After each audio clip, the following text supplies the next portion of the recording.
नमस्कार, स्वराज एक्सप्रेस में आप सभी का बहुत स्वागत है। मैं हूं आपके साथ प्रियंका गुप्ता। बुलेटिन की शुरुआत करते हैं। चुनाव आयोग 5 राज्यों मध्य प्रदेश, छत्तीसगढ़, राजस्थान, तेलंगाना और मिजोरम में चुनाव की तारीखों का आज ऐलान करने जा रहा है। तो आज दोपहर 12 बजे इलेक्शन कमीशन की प्रेस कॉन्फ्रेंस होगी, जिसमें पांचों राज्यों में विधानसभा चुनावों का शेड्यूल जारी होगा। मीडिया रिपोर्ट के मुताबिक इस बार राजस्थान, मध्य प्रदेश, मिजोरम और तेलंगाना में एक चरण में चुनाव कराए जाने की संभावना है। वहीं छत्तीसगढ़ में 2 चरणों में मतदान हो सकता है। तो बड़ी खबर आपको बता रहे हैं, जहां 5 राज्यों में चुनाव होने हैं और इसको लेकर चुनाव आयोग तारीखों का ऐलान कर सकता है। इसके बाद आचार संहिता भी लग सकती है, ऐसे कयास लगाए जा रहे हैं। तो बड़ी खबर बता रहे हैं, जहां मध्य प्रदेश, छत्तीसगढ़ समेत 5 राज्यों में विधानसभा चुनाव होने हैं।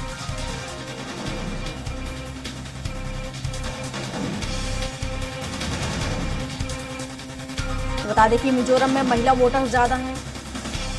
छत्तीसगढ़ में कुल वोटर्स की अगर बात करें तो 2.3 करोड़ महिला वोटर्स हैं और इसमें से 1.02 करोड़ पुरुष वोटर्स हैं और 1.01 करोड़ मध्य प्रदेश में है पुरुष वोटर्स। तो बता दें कि कुल वोटर्स की अगर हम बात करें तो 5.61 करोड़ महिला वोटर्स हैं, तो 2.72 करोड़ पुरुष वोटर्स भी हैं।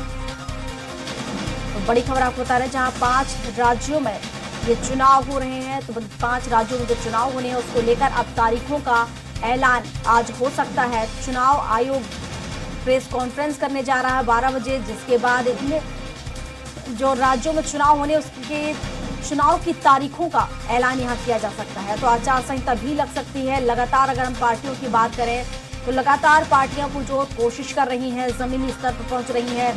शीर्ष नेतृत्व जमीनी स्तर पर पहुंचकर जो सरकार सत्ता में है उनकी उपलब्धियां गिना रहा है। तो वहीं अगर हम विपक्ष की बात करें तो विपक्ष भी लगातार देखा जाए तो वादे भी कर रहा है और वादे के साथ साथ जो सरकार की नाकामियां हैं वो भी जनता तक पहुंचाने का काम विपक्ष के द्वारा किया जा रहा है। तो तमाम जो शोरगुल अब तक चल रहा था अब थम जाएगा। आचार संहिता लगते ही इस पर अंकुश लग जाएगा और इसके बाद चुनाव प्रचार नहीं हो पाएगा। तो जो घोषणाएं अब तक की जा रही थी, जो वादे अब तक किए जा रहे थे, जो नाकामियां, तमाम जो शोरगुल हम देख पा रहे थे, जिस तरीके से लगातार पार्टियों का दौरा यहाँ पर जारी था, जो शीर्ष नेतृत्व है वो भी लगातार राज्यों में पहुंच रहा था और इसके चलते देखा जाए तो जो सरकार की कामयाबी और जो सरकार की योजनाएं हैं, जो विकास सरकार में हुआ है, उन विकास को कहीं ना कहीं जनता के सामने रखते नजर आ रहे थे। और वहीं विपक्ष लगातार वादे करने के साथ साथ नाकामियां गिनाता नजर आ रहा था। लेकिन अब आचार संहिता लगते ही सारा शोरगुल थम जाएगा। तो जो तारीखों का ऐलान किया जा रहा था अब वो नजदीक आ गई है और अब कयास ये लगाए जा रहे हैं कि इसके बाद यहाँ पर चुनाव की तारीखों का ऐलान किया जा सकता है। तो मध्य प्रदेश में 230 सीटों पर चुनाव होने हैं।